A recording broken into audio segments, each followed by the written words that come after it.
friends, welcome back to my channel. இன்னைக்கு இந்த வீடியோவில் கோதுமை மாவு வாழைப்பழம் வச்சு ஒரு அப்பம் ரெசிபி பண்ண போகிறோம்.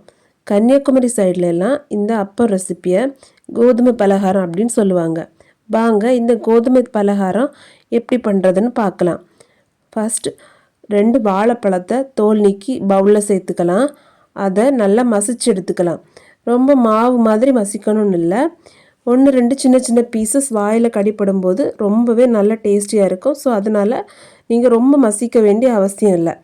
இப்போ மசிச்சு எடுத்த வாழைப்பழத்துக்கு கூட ஒரு 1/2 கப் நாட்டு சர்க்கரை சேர்த்து நல்லா மிக்ஸ் பண்ணி எடுத்துக்கலாம். இப்போது 1 கப் கோதுமை மாவு அதை லைட்டாக மிக்ஸ் பண்ணி விட்டுட்டு அது கூடவே ஒரு 2 டேபிள் ஸ்பூன் தயிர், ஒரு 1/4 கப் பால் விட்டு மிக்ஸ் பண்ணி எடுத்துக்கலாம்.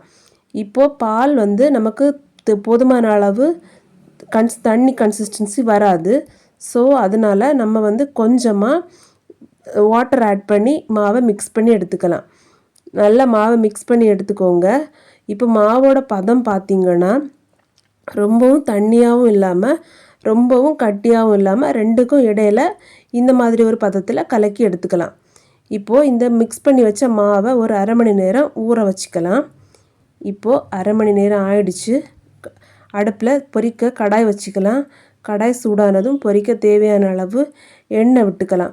இப்போது எண்ணெய் சூடானதும் நம்ம அதில் கலக்கி வச்ச மாவை ஆட் பண்ணிக்கலாம்.